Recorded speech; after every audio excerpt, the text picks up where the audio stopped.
తెలుగు వెలుగుల లోగిలి అయిన కవితలకి స్వాగతం అండి.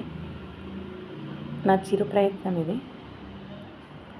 సృష్టిలో ప్రతి దృశ్యాన్ని ఆస్వాదించే నా నయనాలు ప్రతి క్షణం మందహాసం చెందించే పెదాలతో అంటుంది, రూపం లేని దేహం లేని స్వేచ్ఛా ఊహాలోకంలో విహరించేవా, అవధులు లేని అంతర్మదనాలు నీవేనా, చితిలను కాని చిత్రాలను నువ్వేనా, గగనతలాన్ని తాకే గాథలు నీవేనా, వారధి వరించని కన్నీటి కడగళ్ళతో మరోవైపు అంటుంది, అంబరాన్ని అంటే ఆనందం నీదేనా, హద్దులు లేని ప్రపంచం నువ్వేనా, రేరాజు సాటిరాడు నీ సంబురానికి, ఊహల రెక్కలపై విహరించే ఈ మది ఎంత ఘనమైనది, బహు విధమైనది కదా.